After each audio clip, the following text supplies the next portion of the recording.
supports more than 250 coordinated field offices across major swing states. It also has 600 staff members on the ground in these so-called blue wall states, states that have largely voted Democrat in the last several presidential elections, with an additional 150 staff planned to join next month. Harris's team said its volunteer numbers are growing as well. By the start of this week, the campaign had gained 360,000 volunteers. As for her Republican opponent, Donald Trump sat down for an interview with Fox News host Laura Ingraham last night, where he continued his attacks against Harris's intellect and once again hedged on whether or not he would debate her. She's sort of incompetent. She's not very smart, but she's very radical. Very radical. She got rid of the laugh. I noticed I haven't seen that crazy laugh that she got. She's crazy. That laugh, that's the laugh of a crazy person. But I noticed that she's not using that laugh anymore. Somebody convinced her, don't laugh, just don't laugh. I want to do a debate, but I also can say this. Everybody knows who I am, and now people know who she is. She's a radical left lunatic. She'll destroy our country. She wants open borders. And why not debate her? Well, wait. But because they already know everything. That's you right. know, I'm leading in the polls by, I think, a lot. I don't know. I hear different numbers. But I'm leading in all of the polls. I'm leading big in all of the swing states. I don't like rewarding fake news. I don't like rewarding the people that have been up. They're going to make tens of millions of dollars with this debate. In response to those comments, the Harris campaign released a statement accusing the GOP nominee of being scared, adding that Vice President Harris will be on the debate stage September 10th. Donald Trump can show up or not. So, Eugene Robinson, let's start here with these attacks, these new attacks that Trump is trying out on Harris about her intellect, about her laugh. Seems to be the mark of a campaign that doesn't really know yet how to go after its new opponent. They don't have a clue at this point how to go after Kamala Harris. They were all set up. They had their plan A to go after Joe Biden's age and fragility. And now, obviously, they can't do that.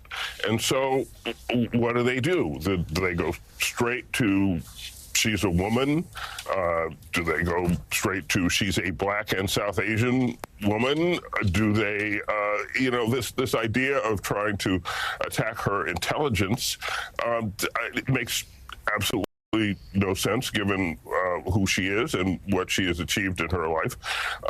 So they just don't know what to do. I mean, they're spinning their wheels at this point, and we'll see. I assume at some point they'll come out with a more or less coordinated attack strategy, but they're nowhere near that now. So at least it would seem, as Eugene said, I mean, some of these attacks are borderline sexist and flat out sexist. And Trump himself has not used DEI, that phrasing, as much as a lot of his fellow Republicans have, but it's all part of the same attack line. It seems to me that, there is still that sliver of people in this country who don't know who yet they're voting for. Some of those people are women and who will be offended by these kind of comments. This seems really risky here. Kamala Harris is not defined yet by the majority of American voters, except for Donald Trump's base. They know they have their impression of Kamala Harris. That's obviously not going to change. Other than that, he needs to get to work. His campaign needs to get to work. This has been over a week and a half, and they haven't really landed an attack on her that's resonating. They are just so all over the place. You hear, oh, she's not that bright. She failed at the border, but it's not coordinated. There's not any drumbeat going. And so as of now, I would not give them a very high score on being able to define her. And also, Trump seems very scared and weak about the debate. Jason Miller came on with Chris Jansen on this network and said that Donald Trump definitely would debate, and that was not what Trump was saying last night to Laura Ingraham. He seemed to be hedging in a big way. And there's certainly worry about some of these attacks. On Fox Business yesterday, host Stuart Varney criticized Trump for calling Vice President Harris dumb. I've been hearing a lot from women. They are not happy with what Trump has been saying and some of the language that he's using about Kamala Harris. It's insulting.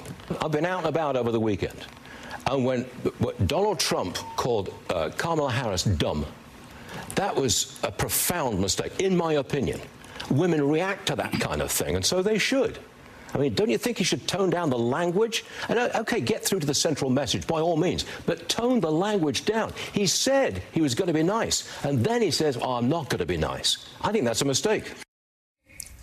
So, John Hallman, your latest column for Puck is titled The Harris Honeymoon and Team K's Quest to Make It Last. Certainly, at this moment, 9 days in, it has. And we're seeing Republicans flail a bit in terms of how to respond. Where does this go next?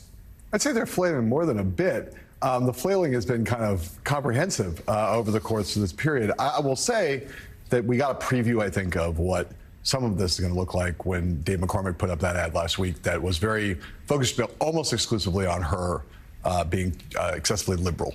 And I think if you talk to people around Kamala Harris, that they recognize that she put out a lot of baggage, issues baggage, which is all comes from that period of time from when she was running in the Democratic primary in 2020. And the party was running, except for Joe Biden. It turned out that Joe Biden made the right bet. Joe Biden was who he was, which was a moderate kind of a center-left Democrat. The rest of the party lurched very far to the left on a lot of questions.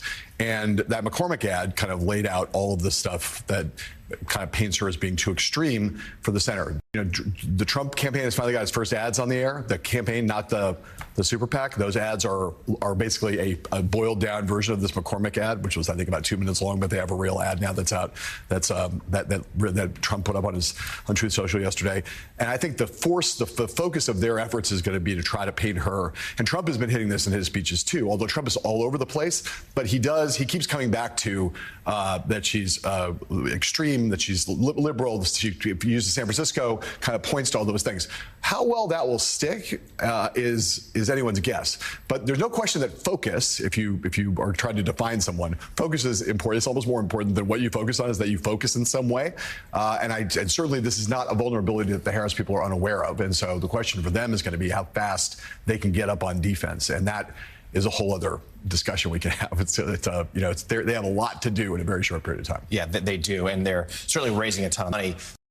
At this point, they have such media coverage. They haven't spent much of it yet, but that's going to change and change quickly. So Republican strategist Karl Rove warns that Donald Trump needs to regain control of that campaign narrative, saying the former president is clearly in a subordinate role compared to Vice President Harris.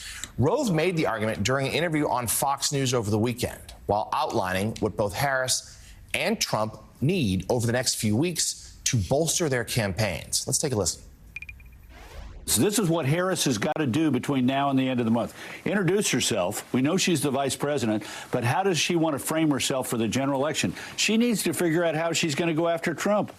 She's got to pick a vice president, and that vice president has got to immediately say, you know what, she demonstrated the leadership that person would be capable of being president if something bad happened, and so that makes us feel better about her leadership abilities. She's got to have a convention that unifies the Democratic Party and has a positive impact on the American voter, and then the week after, I think, is going to be absolutely critical. The Democratic Convention starts on August 19th, and what that means is that they've got 1 week after that convention, 1 week and a couple of days before Labor Day. And that's going to be, I think, attitudes by Labor Day are going to be really important. So she needs to come blowing out of that convention in Chicago and showing big crowds and lots of enthusiasm. Trump, he has difficulties, too. He's got to frame Harris. He's got to find the right message to go after her, because as Lucas said, we've got 101 days as of today, and he's got to get back in control of the dialogue. He is clearly in a subordinate role here. He feels uncomfortable with it, I suspect, and he likes being in the guy who's setting the tempo of the campaign, and that's not happening. Think about this, Neil. 9 national polls since Joe Biden announced on the 19th that he's not running. If you take those 9 polls, it is Trump by 0.88. That's basically 0.9%, and that's after he gets the bump coming out of the convention that really showed a unity for the Republican ticket in the Republican Party. And so this is going to be a barn burner, and it's very much up for grabs. And the next 2 or 3 weeks are going to be critical for both camps. Sam Stein, the whole premise of the Trump-Biden campaign from the Trump campaign's perspective, was strength versus weakness. I can only imagine the reaction at Mar-a-Lago to the phrase subordinate role. Oh. Yeah. Well, first of all, I need whiteboards. How many whiteboards does Carlo have? I mean, that was like two great penmanship. Yeah, very good penmanship, too. There was an interesting report that emerged yesterday, private fundraising remarks from J.D. Vance, where he acknowledged that Vice President Harris has essentially reset the race. The public posture from the Trump campaign is that nothing's changed. They're continuing with their plan as is. They feel very confident in their path to victory. But for him to admit that privately really does illustrate the degree to which this race is now different. And I do agree with everyone else that the Trump campaign is, to a certain degree, flailing to try to find what the right counterpunch is here. I think we're going to get a real window into it in the next couple of days. I noticed reports this morning that the Trump campaign is out with a new ad. It's first for the Harris era as the Democratic nominee. It's going to focus on immigration, which is not a surprise, honestly. Immigration has been the bedrock issue for Trump since he emerged in 2016. It's probably the one issue he consistently has hammered over and over and over again. And on top of that, Harris was in charge of migration from the Northern Triangle early in the Biden administration.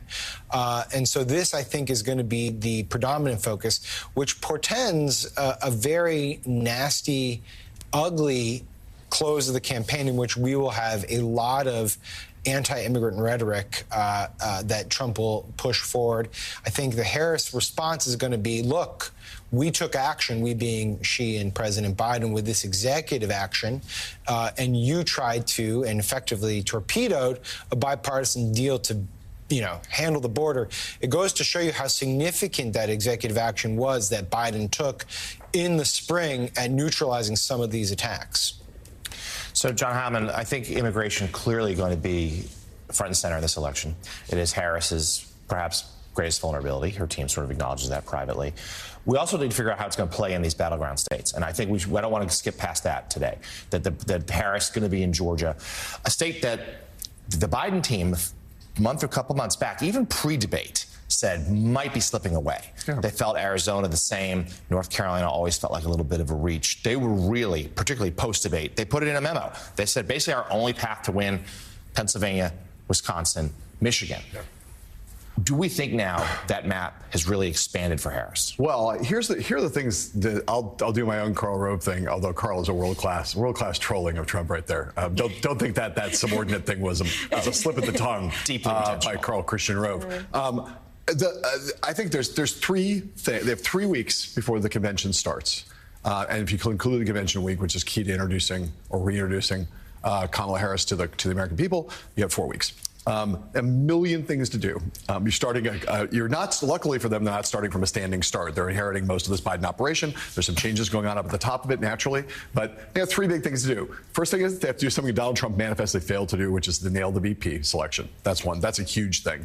The second thing another thing they have to do is they have to get on the air, as we were just talking about, figuring out how they're going to try to, in paid media, how they're in the battleground states, how they're going to try to define the candidate, and especially defend against some of the incoming that Republicans are going to have. But the third thing is your point, Jonathan, which is they have to reset the map. And there's no doubt that because of, on the basis of what we just know from public data, that the surge in enthusiasm for her with non-white voters, particularly African Americans, and with young voters, suggests that she would be in a better position to compete in some of these Sun Belt states, whether it's North Carolina, Georgia, and Arizona, and Nevada. All of them could be more competitive for her than they were for Joe Biden. It's also the case that Biden's one remaining strength was with older white